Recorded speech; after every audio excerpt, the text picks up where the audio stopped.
Steve Jobs wasn't fearless by nature. He embraced a powerful rule, transforming setbacks into a launchpad for unparalleled innovation and success. From humble beginnings, Jobs' ambition burned bright. He envisioned a world transformed by technology, pushing boundaries with boundless energy and a daring spirit. But then, Apple's early success was meteoric, launching him into the spotlight. He became a titan of industry, a visionary leader, creating products that captivated the world. However, with rapid growth came immense pressure and internal strife. The company's culture shifted, and Jobs found himself increasingly at odds with his own leadership team. Intel. In a shocking turn, the very company he co-founded ousted him. It was a public, humiliating defeat that could have crushed any spirit, leaving him adrift and uncertain. But then, cast out from Apple, Jobs entered a period of deep introspection and creative wandering. He sought new ventures, but the sting of betrayal lingered, fueling a quiet resolve. However, he founded Next, a new computer company, promising revolutionary technology. With renewed vigor, Jobs poured his passion into its creation, aiming to build the perfect machine. Intel. Despite its advanced design, Next struggled commercially. Its high price and niche market meant limited sales, leaving Jobs grappling with another significant business challenge. But then, simultaneously, Jobs invested in Pixar, an animation studio. It too faced financial strain, nearly bankrupt before its first major success. These years were a crucible of learning. However, meanwhile, Apple spiraled downwards without Jobs' vision. Product lines bloated, innovation stalled, and the company teetered on the brink of collapse, desperately needing a savior. Intel. In a desperate bid for survival, Apple acquired Next.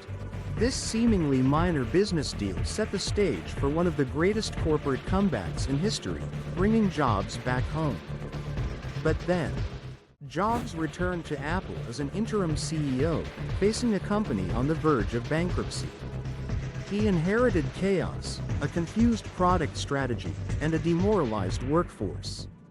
However, he had to make brutal decisions, slashing product lines and laying off staff.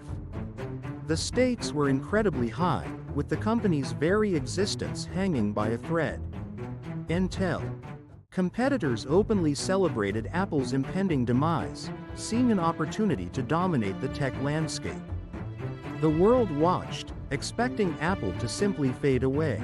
But then, during these darkest hours, a critical shift occurred in Jobs' mindset.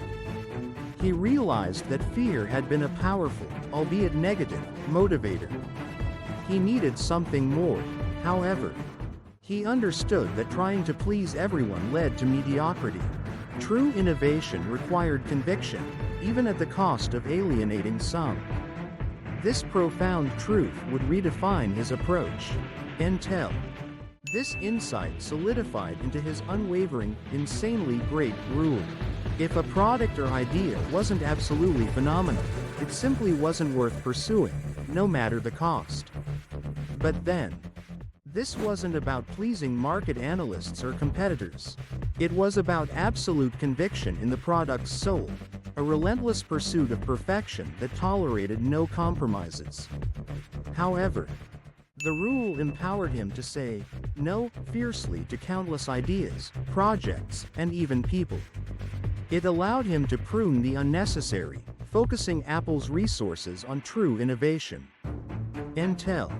He ruthlessly eliminated distractions, forcing Apple to concentrate on a few, groundbreaking products.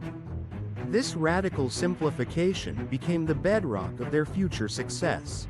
But then, the vibrant iMac was the first testament to this new philosophy. Its bold design and user-friendliness signaled Apple's triumphant return, shocking the industry and customers alike. However, then came the iPod, a device that revolutionized music consumption. It wasn't just a product, It was an ecosystem, perfectly encapsulating the insanely great standard. Intel. The iPhone followed, a seemingly impossible fusion of phone, music player, and internet device. Its creation was a monumental risk, but Jobs' rule guided its every audacious step. But then, each product, from the iMac to the iPad, was a direct result of this singular focus. His willingness to be unpopular, to say no, defined his unparalleled legacy. However, his fearlessness wasn't an absence of doubt, but an unwavering conviction in his vision. He knew that greatness demanded radical choices, often misunderstood in the moment. Intel.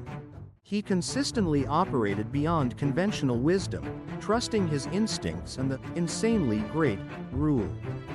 This allowed him to create categories, not just products, transforming industries. But then, Jobs taught us that true leadership isn't about popularity, but about pushing for excellence relentlessly. It's about having the courage to prune and perfect, no matter the criticism. Intel. Jobs understood that true fearlessness wasn't the absence of fear, but the unwavering commitment to an insanely great standard, liberating him to make bold, unpopular decisions for ultimate impact. Don't miss out on more inspiring stories of innovation and leadership. Subscribe and hit the notification bell for our next deep dive.